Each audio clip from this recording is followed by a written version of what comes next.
জয় মা শ্যামসুন্দরী। আপনারা জেনেই থাকবেন মাকে কলকাতার জীবন্ত কালী বলা হয়। মা জীবন্ত এর প্রথম কারণই ভক্তরা মায়ের কাছে এসে কোনোদিনও খালি হাতে ফিরে যায় না।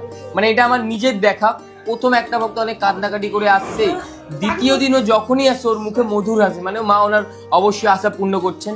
আর মাকে এখানে 5 বছরের বাচ্চা মেয়ে হিসাবে পুজো করা হয়। এর পেছনে একটি ঘটনা আছে।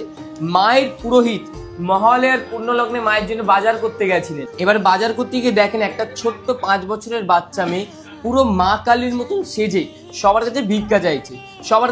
চাইতে আমাদের যে পুরোহিত বাজার করছিলেন তার কাছেও ভিক্ষা চাই। পুরোহিত তখন তাকে ধাক্কা মেরে ফেলে দিয়ে বলে, যা কাজ করিয়ে খা। বাচ্চা মেয়েটিও তখন গা ঝাড়া দিয়ে বলে, আমি যদি কাজই পেতাম তো তোর কাছে ভিক্ষা যেতে আসতাম। এই বলে বাচ্চা মেয়েটিও চলে যায়, পুরোহিতও চলে যায়। এবার মা শ্যামসুন্দরীর প্রতিটি অমাবস্যা অন্ধকারে পুজো হয়, মানে কোনো রকম লাইটের জিনিস জ্বলে না, কেবল একটি ঘিয়ের প্রদীপ। তো ওই দিন মহালের অমাবস্যা অন্ধকারে পুজো হচ্ছে। এবার অন্ধকারে পুজো করতে করতে পুরোহিতের হঠাৎ মন বলছে যেন মা নেই, কিন্তু পুরোহিতের মন আবার বলছে মা তো কালো, তাই হয়তো অন্ধকারে দেখতে পাচ্ছি না। তাই পুরোহিত ঘিয়ের প্রদীপ নিয়ে মায়ের মুখের সামনে যায়, দেখে সত্যি মানি। আর মায়ের নিচে শিব ঠাকুর, উনিও পুরো মৃত মানুষের মতো শুয়ে আছে। এই দেখে পুরোহিত থমকে আবার কিছুক্ষণ পরেই পুরোহিতের পেছন থেকে ছুম ছুম করে নুপুরের আওয়াজ হয়, আর ধাপ করে শিবের বুকের ওপরে একজনের ডান পা পড়ে।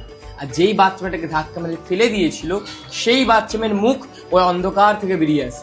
আর মা তখন মানুষের কণ্ঠে বলে, দেখ চাল কলেতে দিবি নামায়। এই শুনে পুরোহিত অজ্ঞান হয়ে যায়। এবার অজ্ঞান অবস্থায় মা ওনার মনে মনে বোঝাচ্ছেন, আমি শুধু বড় লোকের মা নই রে, আমি গরিবেরও মা। তাই এবার থেকে যে কোনো ভক্ত 1 মুঠো চাল আর একটি পাকালা দিয়ে মাকে পুজো দেয়, মা তাদের প্রতিটা মনের বাসনা পূর্ণ করে।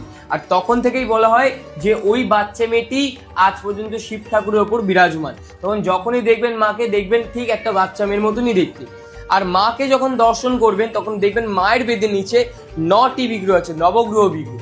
এই বিগ্রহ থাকার পেছনে একটি বিশেষ কারণ, আমাদের মানুষ জীবনে অনেক রকম গ্রহ দোষ হয়, মাঙ্গলিক, কালসর্প, বিভিন্ন গ্রহ জাতীয় দোষ। এই দোষ থেকে মুক্তি পাওয়ার জন্য বিভিন্ন রকম পাথর, মাদুলি, কবচ ইত্যাদি ধারণ করতে হয়, কিন্তু সবার তো সামর্থ্য হয় না এইসব করার।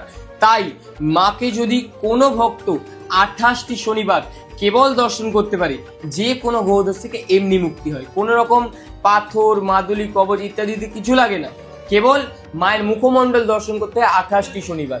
তাই অবশ্যই মায়ের কাছে আসবেন, মাকে নিজের মনের বাসনা যাবেন, মা আপনাদের প্রতিটা মনের বাসনা অবশ্যই পূর্ণ করবে। জয় মা শ্যামসুন্দরী।